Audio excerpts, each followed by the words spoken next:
Hey everybody, so welcome to the market travel and market planning portion of our course. So I am going to intend to use Microsoft Teams to do live lectures and conversations and things like that. But before we go there, I always use this super old DVD. It's a two-part DVD for this section of the course. And I still think it's a really great resource. And I will actually kind of update and correct and explain a few things that maybe have gone out of date since the making of this video. But because it's a physical DVD, I had a hard time like either burning it or uploading it. The files are kind of old. So I'm gonna do this lecture old school. I'm gonna show you part one of the video. I'm gonna take notes on the board. After part one of the video, I'm gonna come back and explain to you guys a couple of things that I wanna just really re-emphasize or correct. And then we'll do the same thing with part two. I'll show part two of the video. I'll take notes on the board, and then we will have a discussion about the second part of the video, okay? The first part's about 40 minutes, and let's take a look. Here we go.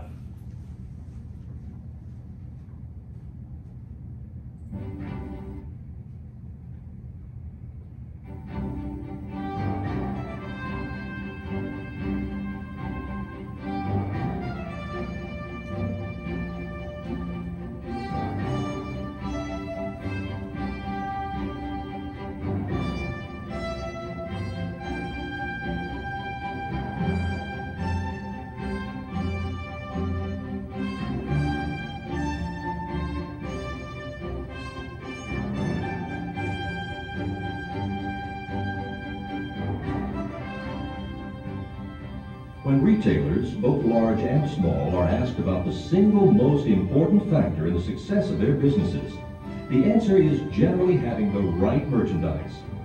While consumers are often motivated by service, convenience, comfortable surroundings, and pleasurable shopping, finding the product that satisfies their needs is their main objective. Satisfying these needs is the job of the merchandising team, with the buyer having the most direct responsibility for merchandise selection. Of course, customer satisfaction is of paramount importance to assure repeat business, but the company's profitability is of equal importance. In order to accomplish these goals, planning the purchase is where the buyer's task begins. Along with the rest of the merchandising team, 6-month plans must be developed, past sales records must be scrutinized, trade papers must be scoured, resource selections must be considered, and timing of the purchases must be addressed. Once the planning phase has been accomplished, the buyer visits the market to make the purchase.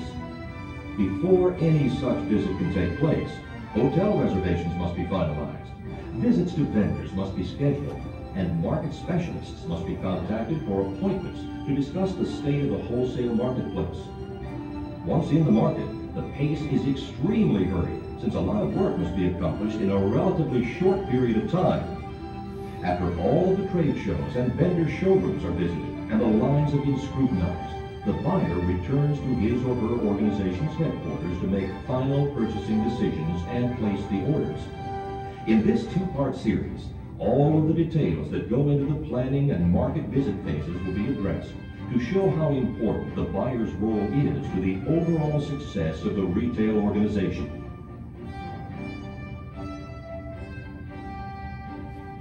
In planning the purchase, many different factors are considered to make the actual merchandise purchasing a positive experience that will bring profits to the store. They include the 6-month or annual plan, the model stock, the open to buy, vendor evaluation, timing the purchase. The decisions concerning these areas, which are vital to the success of the retailer's planning, are made either by the entire merchandising team or individuals with specific responsibilities. Before the buyer initiates his or her responsibility, conferences are held involving the General Merchandise Manager, or GMM, and the appropriate Divisional Merchandise Manager, or DMM. The budget allocation for new inventory, once established by the GMM with DMM input, ultimately passes into the hands of the buyer. It is the DMM who is the intermediary between the buyers and GMM. my divisional and I work very closely together. She travels with me to market, not all, most. She really helps me decide on the proper assortments for our stores.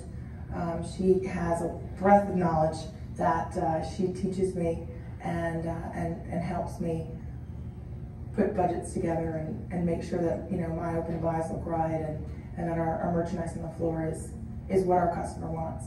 Yes, I do interact with my general merchandise manager. He assists me with sales and making sure that we're putting the right assortments in our stores, and will fund us on issues that we would need. For example, sweaters.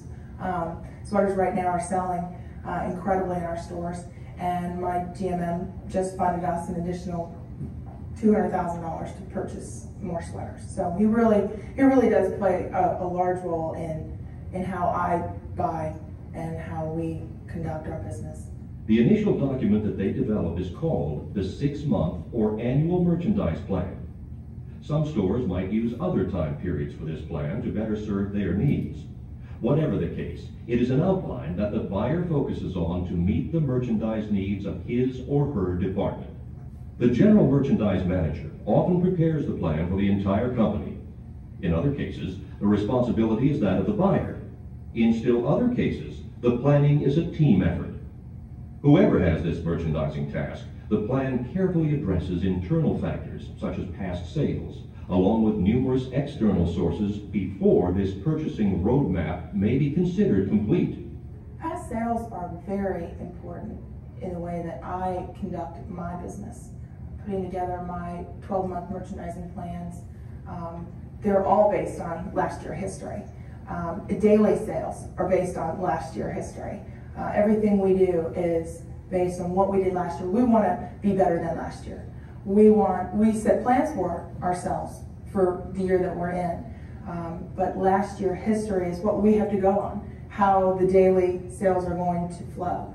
And so we look to last year's sales on a daily basis and hope that we can do better, and we will do better.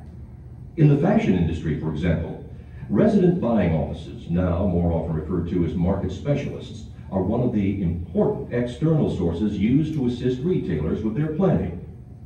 Through their expertise in the wholesale markets in which they serve, they can lead the merchandising team, and more specifically the buyers who have the ultimate purchasing responsibility, to the most appropriate merchandise for their customers. By alerting the merchandisers to what's hot and what's not, the merchandise plan can address not only what has happened in the store's own business, but what other factors to consider before making purchases. Another external source that helps the merchandising team properly focus the plan is the trade paper. Specialized trade papers are produced for specific industries. One of the leading trade paper producers in the world is Fairchild Publications. Merchandisers of women's wear read Women's Wear Daily for the latest in that industry. Menswear merchandisers stay current with the Daily News Record. And the teams responsible for home furnishings rely on Home Furnishings Daily for its up-to-the-minute market news. While learning about market trends and conditions is important from the trade papers, the merchandising team must also know what information is being fed to the consumers by the media. By faithfully reading the most popular consumer magazines, merchandisers and buyers can quickly learn about the new fashion colors, styles, fabrications, and directions the consumers are being told to look for. When the trade paper information is dovetailed with what the consumer is being exposed to, the 6-month plan is apt to be more relevant to the store's merchandising needs. The development of a model stock, whether it's for a traditional or value-oriented retailer, is the next item on the agenda before any purchases may be made. The model stock is the appropriate assortment of merchandise needed in a store's inventory that will hopefully satisfy the requirements of the shopper. It includes such areas as price points, size distributions, styles, and color choices. Paula Wagner, speaking about off-price merchandising, discusses whether or not price is the most important factor. No, price is not the most important factor when looking at off-price merchandise. It has to be in-season merchandise, or you have to have a plan for it. If it's not in season, are you going to what's called pack it away for next year, and discount operations do that kind of thing. They do put merchandise away if it is saleable for the next year. And also you have to look for sizing and fit and the right colorations, because if it's not the right size or fit, it's really not worth anything to anyone. Its formulation takes considerable time because if it isn't carefully executed, the shopper's needs will not be satisfied. Marked out to dispose of the unwanted goods, and the store's profitability could be affected. A walk through any retail environment very often reveals racks of reduced merchandise, much of which comes as the result of improper model stock planning. The customers simply didn't find some of the store's merchandise appropriate for their needs. Sales might also be lost when shoppers seeking specific items cannot find them on the selling floor. If this happens too often, the shopper could be discouraged from returning to the store and might seek other retail resources in which their needs may be satisfied. The complexity of the model stock development varies from department to department. Buyers of staple merchandise, items that are not adversely affected by such factors as fashion trends or adverse weather conditions, have an easier task at formulating their model stocks. It is the fashion buyers confronted with regular changes in merchandise directions who have the greatest problems with the development of their model stocks. They must consider, for example, changes in silhouettes and colors in order for their inventories to have the greatest appeal for each season. In addition to the input from other members of the merchandising team, many buyers often talk with the store's department managers and sales associates for further information. Since these managers and salespeople are the ones dealing directly with the customers, they learn specifically about what their wants are. Hopefully, in my staff, which I haven't opened yet, hopefully I have ties, so I'm in the tie business. By passing the information on to the buyer, it can be extremely helpful in a number of ways. These include the following: finding out what is missing in the inventory from customer requests that couldn't be satisfied. New items in future inventories might help solve the problem.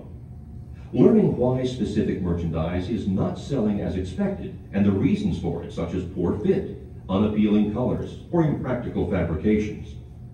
A vendor's merchandise is available at the competitor stores at better prices. These are but some of the interactions between the buyer and the store staff that could lead to more efficient purchasing. In some organizations, the buyers are encouraged to visit many stores in the company to get this first-hand information, even if the company is very large. Of course, in the case of some organizations, where the distance between the buyer's office and the stores may be considerable, in-person discussions between the buyer and the sales staff are generally not practical to carry out. Another problem in the development of the model stock for companies that have units in different parts of the country is to determine the specific inventory requirements for each. Since there might be different climate considerations, for example, how might these companies better plan purchases to assure the appropriate assortments? Once the model stock has been determined, the actual buying plan must be developed. One of the more important problems confronted by buyers is their open-to-buy, the amount of money available for the purchase of new merchandise. Technically, the open-to-buy is the difference between the merchandise available and the merchandise needed for any particular period of time. The open-to-buy formulation must consider several factors. They include how much has been budgeted for the next selling period, the amount of merchandise already on hand, such as items that must be carried over from the previous season, the merchandise commitments that the buyer has made for the new season that has not yet come into the store. The open-to-buy is one of the most important aspects of buying.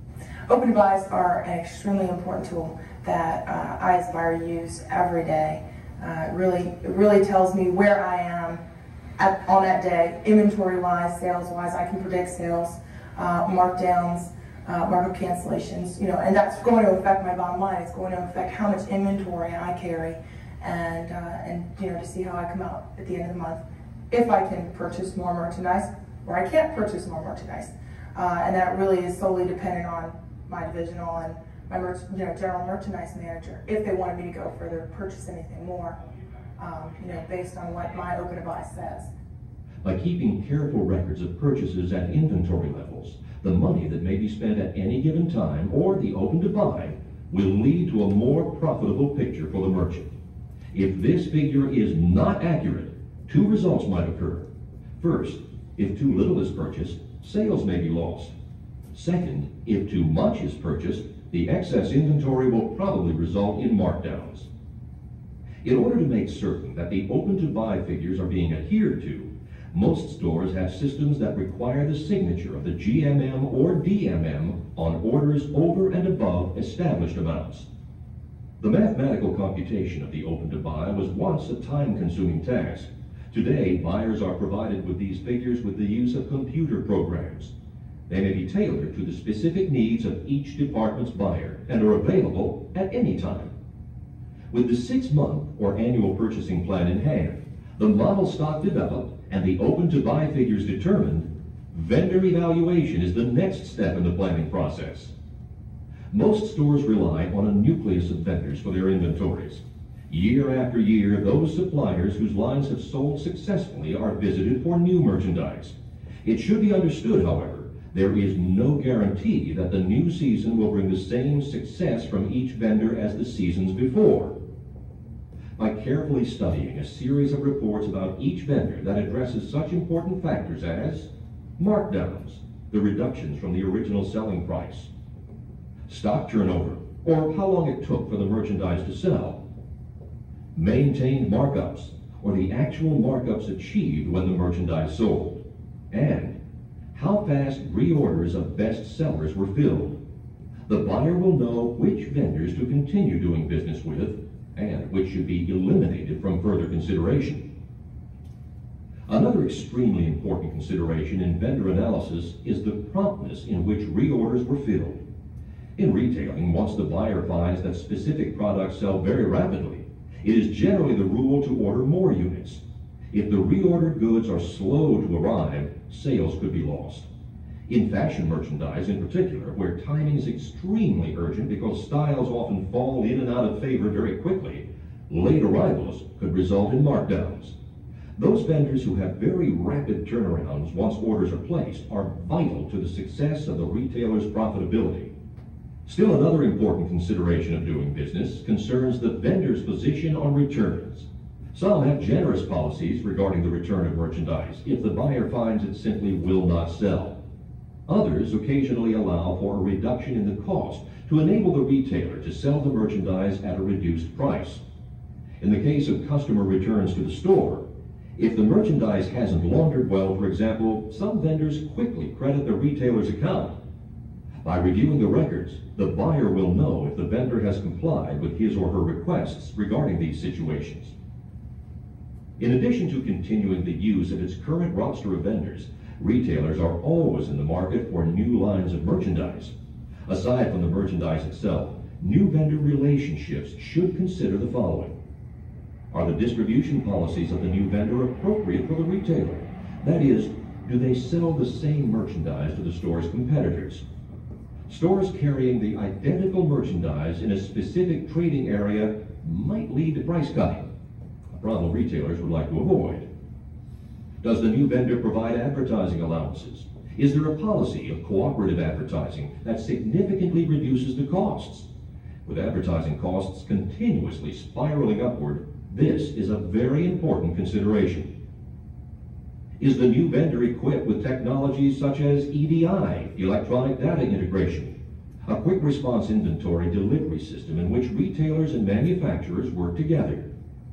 This and other programs enable the retailer to get merchandise to the selling floor in a timely fashion.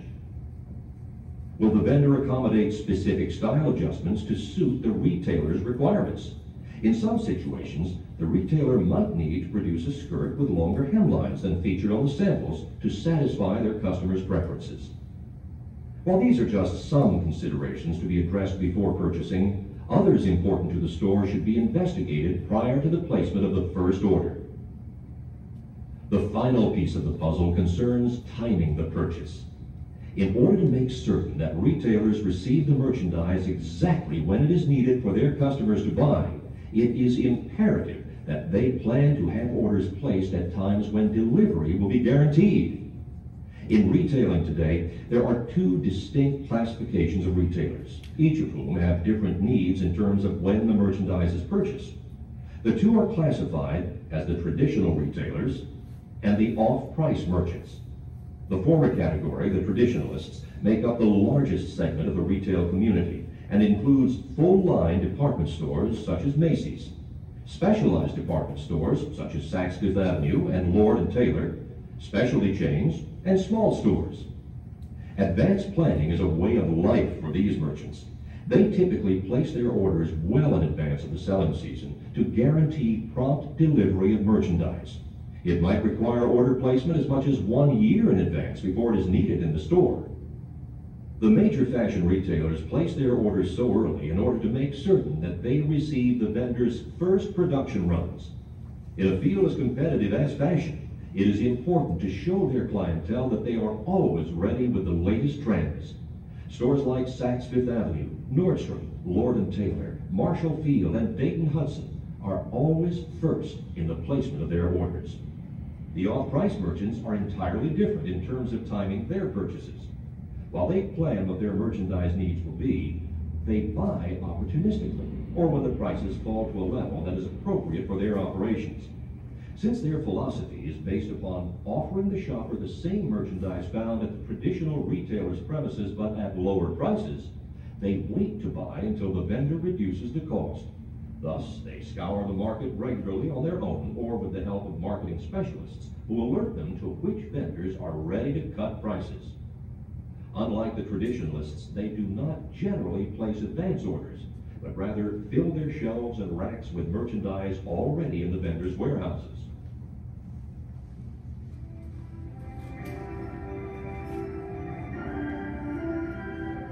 We have learned how important it is for the merchandising team to be completely and thoroughly prepared before they place any orders.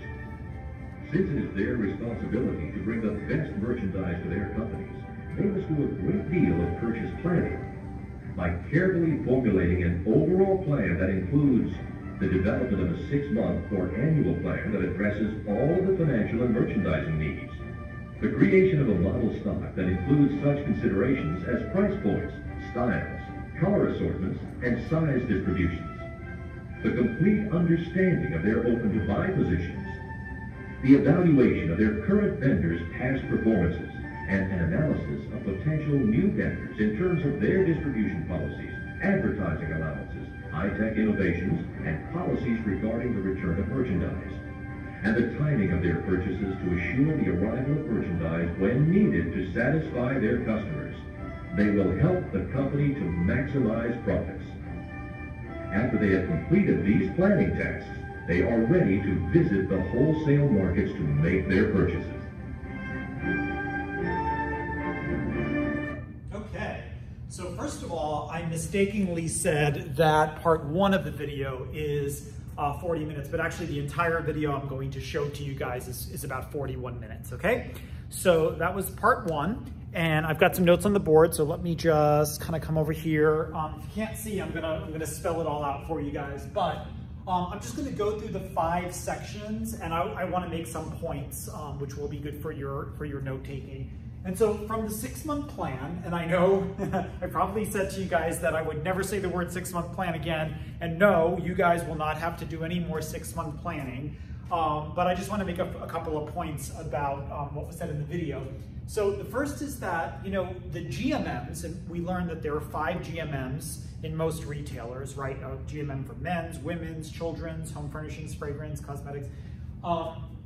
So the GMM generally prepares an overall budget for one whole general merchandise category, right? Because GMM is General Merchandise Manager.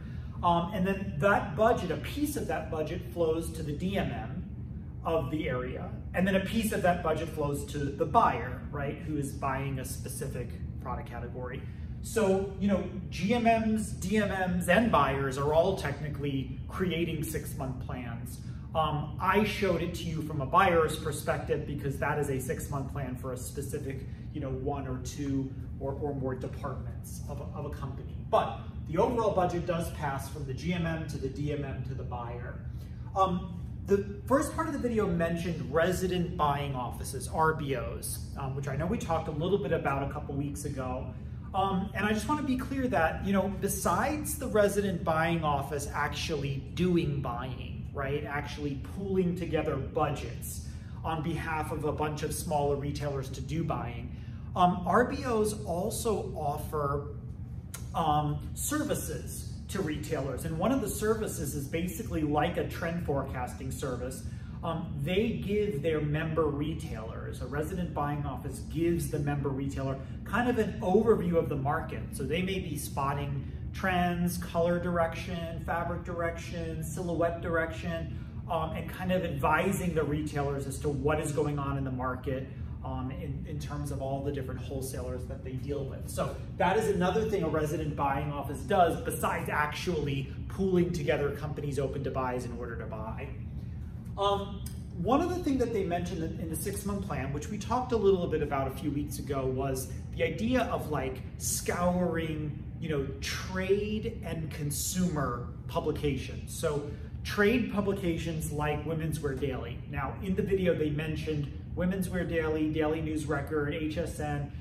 There really is only one trade paper remaining, and that's still Women's Wear Daily, and it's still published by Fairchild.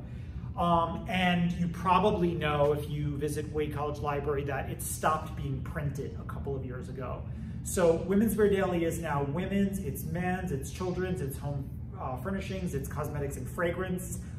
They focus on all aspects of kind of wholesale and retail. And that is definitely still a Bible of fashion and related lifestyle industries.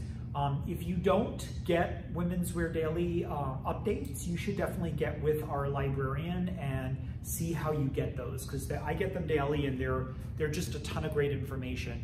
Right now, with all the coronavirus stuff happening, they're really reporting a ton on just like how it's impacting the industry, including the wholesale and manufacturing components of our industry. Anyway, so that's trade publications. Trade publications are written for the trade. They're not written for individual consumers to individual consumers generally don't care about what's happening at the wholesale level. But consumer publications like Vogue, like Harper's Bazaar, those publications are speaking obviously to consumers.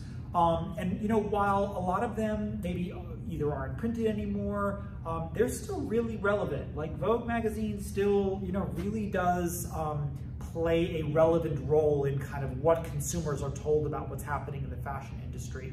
And while social media is definitely, the newcomer to this, I still think companies like Vogue, even on their online presence, are dominators. We as an industry still do listen, and consumers still do listen to like a Vogue as being a kind of a leading voice in fashion and trends and things like that.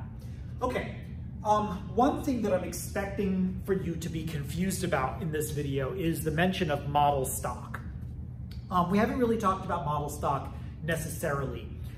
Before I re-explain to you what model stock is, we need to go over the difference between fashion, key item, and basic merchandise is, okay? And I want to tell you that I usually cover this information when I'm assigning the final project. And the good news for all of you, or maybe not, is that I am kind of going to get rid of this final project because you can't do it unless you go visit stores. And guess what? We can't visit stores under this current pandemic situation. So let me just explain to you what fashion, key items, and basics are, okay? So there's 3 kinds of merchandise in stores. Don't care what kind of store we're talking about. This could even be, an electronics store, an equipment store. Fashion merchandise is goods that are temporary. They're goods that come into a retailer that every wholesaler has in their line, in their collection. And that's goods that, every month or every 6 weeks are new, okay? And so when we think of fashion, we think of things that are a new color palette or new, trends, new concepts, new trim, new fabrication, new prints.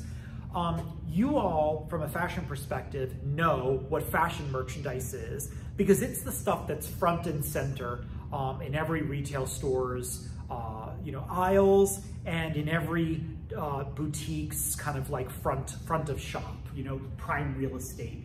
So this month it may be pastels, and next month it may be brights, and another month it may be, jewel tones, and another month it may be black and white.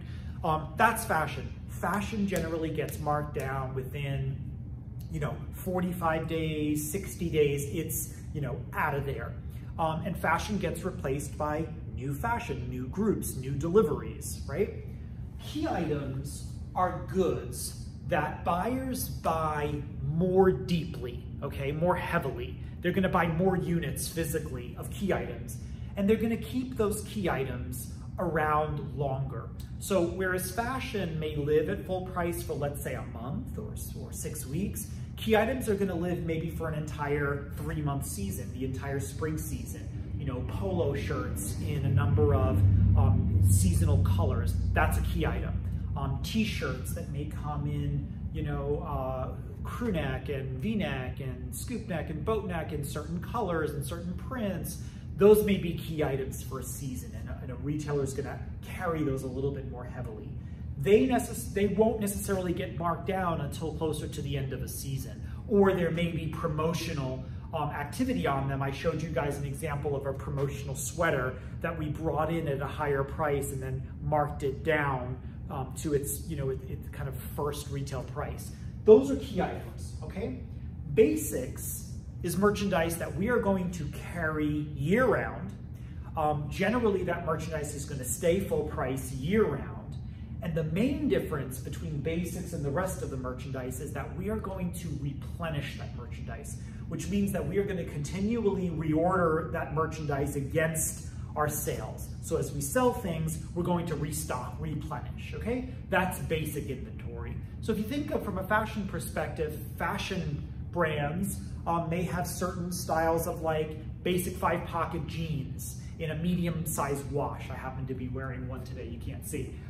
That's a basic item. That's something that a retailer is going to carry year round. They're going to order from a wholesaler year round. They're generally not going to mark those items down, and they're going to, they're going to keep stock. Okay, so now after all that, I'm ready to explain to you what model stock is. So a model stock is like a template. Okay, what does that mean? It's like a blueprint for how much merchandise we need for each of our doors by style, color, and size. Okay, a template. So let me give you an example. And this really primarily addresses basic merchandise. If we know that we are always carrying a Levi's 5-pocket jean in a medium wash, okay, we're gonna carry that year round on our floors. We may have a template, a model stock, store by store by store, door by door, with how many we need of that basic 5-pocket blue, medium blue rinse jean in a size for women, 0, 2, 4, 6, 8, 10, 12. For men, we'll be here all day talking about sizes. Size 30, 30, 30, 32, 30, 34. We go to 32, 30, 32, 32, 32, 34, and up, okay? That's what a model stock is. A model stock is basically a plan, a blueprint for how much inventory we need by door, and then also usually by color and size, that helps us fill those stores. And it's a lot easier to focus on basic merchandise because we know what the basic merchandise is. With fashion, we don't know what it's going to be next market, next season. So we can have a basic plan for how many tops and bottoms, but we don't always know exactly what the styles are going to be because obviously they change every season. Okay, that's model stock. I encourage you to ask lots of questions about that so I can, clarify again for you. Okay, next is open to buy. So open to buy is your budget to buy merchandise, and it literally changes at every given minute. Why does your open to buy, your budget change every day? Because sales happen, because returns happen. And as sales and returns are happening, the amount of money we have to spend for future changes. It takes into consideration our 6-month plan. That's where we started, right? That's where we plan sales and inventory and reductions, as you guys all remember. But it also takes into consideration our actual on hands right now. So just because we plan to have certain beginning of month and end of month inventory doesn't mean that actually happened. When we're looking right now, we have had sales. You know, for a lot of industries right now, sales are booming, right? We can't find toilet paper, we can't find you know, sanitizing wipes. And for other industries, things that are not essential goods, they're probably hurting right now. We could not plan for that. Nobody knew a pandemic was happening. So open to buys are going to seriously change. I can imagine Amazon as a retailer, their open to buys are up for a lot of essential goods. It also takes into consideration OO, which is on orders, right? On orders are commitments we've already made to goods that those goods hopefully will be shipping. So that's your open to buy. Your open to buy is your overall budget, and it's constantly changing based on sales, based on customer returns, based on what we have already planned in our 6-month plan, based on what we have on hand, which is our current inventory, and based on what we have already on order, commitments we've already made with orders through our vendors. Okay, so that is open to buy. And then the main thing that the video tried to stress is that if you get that wrong, if you mess up on your 6-month plan, if you're not tracking your actual sales properly, you're either gonna do one of two things. And one is you're gonna lose sales if you're not ordering enough inventory, or you're gonna get stuck with a lot of excess inventory, which turns into markdowns if you're ordering too much or the wrong type of merchandise. And remember, markdowns hurt your maintained margins, the actual profitability that you're running from selling your goods. Okay, so I'm gonna go over here now, just the last 2 sections of this video, which will be quicker. Vendor evaluation. So we are either going to do business again with our existing vendors, or we may be looking for new vendors. And a lot of times buyers do want to give a shot to, you know, bringing in new vendors every season to kind of give their business a chance. Okay, so we kind of talked about all of this already when we looked at our vendor evaluation recap or our vendor analysis recap. You'll remember that on page, I think, 45 in your books. But as a reminder, the account executive is our main key contact. That is the person who does kind of our job on the wholesale side. We buy, they sell. And when we're looking at vendors we've already done business with, there are a bunch of things on that vendor recap that we want to consider. And I'll just go over a couple of them real quickly. What was the vendor's markdowns? Did we have to mark down the goods more aggressively than we were planning? What was the vendor's stock turn? How quickly did we sell through average inventory? Maintained markups. At the end of a season, what was the actual markup, the final markup that vendor's goods resulted in? Was it profitable selling those goods? Reorders and kind of just a general shipping reputation. So for reorders, you know, did the vendor have additional goods in stock? Were they good about actually manufacturing more than they just initially sold, and now we're able to provide us with more goods if we needed them? And then also just what was their general shipping reputation? Do they always ship in the past at the very end of a shipping window, at the very end of when we were expecting the goods? Or did they actually, were they incapable of shipping during our requested open shipping window? From a start ship date to a cancel date, did they try to ship us after a cancel date or try to negotiate additional, you know, shipping time that they needed? That hurts our business, and we don't want to do business with vendors who are constantly, you know, late on shipping. So there's that.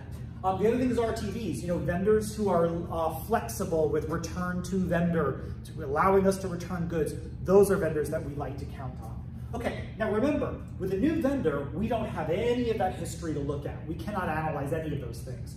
But with a new vendor, we may want to ask the following questions, okay? And one is, what is your distribution policy, new vendor? Okay, now one thing the video didn't address is, what are vendors' distribution policies? And I want you to write these 3 down. And by the way, I'm going pretty fast, but remember, you can always pause the video, you can always you know, come back to some data, some information I'm sharing with you, and please ask questions as I set up forums, okay? I want to answer everybody's question about anything that you are not clear about, okay, or that I'm not being clear about. So there are 3 distribution policies basically that vendors, that manufacturers, that wholesalers have. The 3 policies are open, limited, and exclusive, okay? And I'm going to explain to you each one. They're kind of simple. An open distribution policy is a vendor who will absolutely sell to anybody and their mamas. They don't care what kind of retailer you are. They don't care where you're based. They don't care what you sell. They don't care what other type of merchandise you sell. They have an open distribution policy. They will sell to anybody. A vendor with a limited distribution policy is selective. They'll basically say, you know what, we only sell to certain kinds of department stores. We only sell to maybe 1 or 2 retailers in a certain area. Or we don't sell to more than 1 retailer in an area. A bridal company I used to work for, you know, if we had a store in that area, we would not sell to mom and pop bridal shops in the area. And if we sold to 1 mom and pop bridal shop in an area, we would not sell to another one within a certain radius because we didn't want to harm their business. So that's a limited distribution policy. That's a wholesaler, a manufacturer, a vendor, a showroom who really looks at who they're selling to, and they have some rules. An exclusive distribution policy is where a vendor will either only sell to 1 retailer or will demarcate, will allocate only certain merchandise to 1 retailer, okay? Will cut certain styles exclusive to 1 retailer, etc. Okay? And so when we're in the market, we're always trying to negotiate, hey, can you cut me an exclusive style? Can we make a color on a certain piece of merchandise exclusive to my company? And then usually the conversation becomes, okay, well, there are minimum orders. So in order for us to make this style exclusive to you, Bloomingdale's, you have to buy 10,000 units because that's our minimum order. So that's where that goes. So obviously as buyers, you know, we are much more interested in limited and exclusive distribution because we don't want to have merchandise that every other retailer in a mall has. Less competition for us means less price cutting, less putting merchandise on sale, etc. Okay, so that's one conversation you may want to have with a vendor is, who else do you sell to? Even if you don't use the actual words distribution policy. The other thing a vendor can do for you is give you money back as a vendor allowance. And that money is things that we can use maybe for advertising co-op, promotions, in-store events, fixing up shops, okay? And that's literally just money a vendor will cut you back based on how much you're buying. We call that advertising co-op. Today it's called lots of things. I generally call it like a vendor allowance. EDI. So they mentioned EDI, electronic data integration. So that's just like a really generic old school term for, does your company have a computer system that's going to talk directly to my company? Are we compatible? And there's lots and lots and lots of different retail software. If you want to look at my old school software from Bloomingdale's, it's probably at the back of the main part of your book before we get to the quizzes. I share with you some like screen shares of what our system looked like. No matter where you go become a buyer, the actual computer system you use, it's going to be different. So I can't teach you how to use an actual buying computer system because I was only a buyer for 1 major retailer, Bloomingdale's. And I'm sure it has changed a million times since I've done the work. However, when we deal with smaller vendors, and I did deal with lots of smaller vendors, these may be vendors that are artisan vendors, craft vendors, who knows what. They may not be as electronically sophisticated as a Target is when they're buying merchandise. But Target wants to have exclusive merchandise, possibly from smaller vendors. Bloomingdale's definitely did. So sometimes we're willing to work with a company that doesn't have the software, that can't provide goods that are automatically tagged with UPC codes, or where we can automatically electronically transmit an order to them, or where we can link our stock levels to them so that they can monitor how much we are selling, and especially for basic merchandise, they can automatically send off orders without us having to even order merchandise. Not every vendor is going to be that technologically sophisticated. Many vendors today obviously are, okay? So that's EDI, electronic data interchange. It's just our computer system and their computer system can integrate, can speak to one another. Okay, one other thing you might want to ask is about style adjustments. What is a style adjustment? So you go to market and you see goods, you like those goods, but there's something about it that you know better about your customer, and something needs to be changed about the design or manufacturing of the style. I always joke this is where buyers become fashion designers all of a sudden. And it may be things like, some of our retailers at Ralph Lauren that would come in from market loved our skirts, but they needed to sell long skirts and long skirts only. And so we would cut what other retailers are going to receive as a shorter skirt in a longer length that would be made specifically for those types of retailers.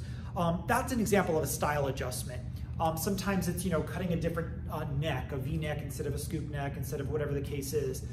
Those are things, again, that you can negotiate as a buyer, and usually the conversation is going to be, okay, but here's the minimum run. This is the minimum number of units that we can go to production on. Okay, finally is timing. This is the end of the first part of the video. So there's pretty much two ways that we time the whole market by. If you are a traditional retailer, if you're a traditional retailer, you're a buyer at a Bloomingdale's, a Macy's, a Neiman's, a Nordstrom, a Saks, a Barney's, a Bergdorf's, Barney's no more.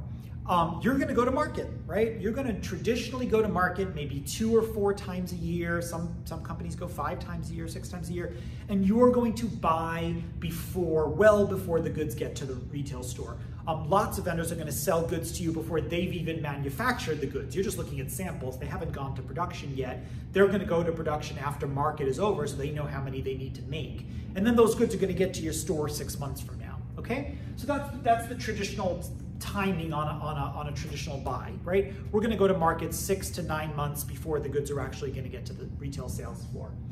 For off-price buyers, and let me just remind you, those are your TJ Maxx's, your Ross, your Filene's, your Tuesday Morning, TJ Maxx, I said already. Those companies don't go to market generally, because remember, first of all, they're buying from 2 places. They're buying from wholesalers, just like we are as traditional buyers, but then they're also buying directly from retailers. And obviously a retailer doesn't have a market. A retailer is a retailer. They have stores, they're selling goods, or they have a website, they're selling goods. So off-pricers are going to market literally throughout the year. They buy, the video used the word opportunistically. And opportunistically is just a fancy way of saying whenever goods are available, whenever a retailer or a wholesaler has goods that they want to get rid of, okay? And that literally is year round. And I want to make one last point and then we're good. And that is that when a buyer of a traditional retailer goes to market, they create an assortment plan. They are choosing those goods by vendor, by style, by color, by size, by door, right? And each door in their retail chain is going to get a different assortment of goods, probably. Off-price buyers buy in lots. So they don't always get to actually create an assortment plan of give me, by store, this many units in these color sizes and styles.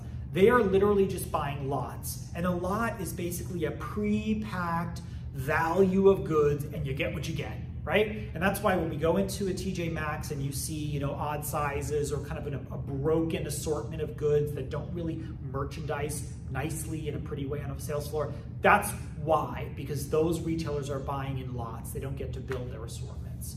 Okay, so that is part 1 of our buying video. I'm going to come back to you in a separate video with part 2, and we'll do the same thing again. Watch video, take notes, and I'll let you guys ask questions.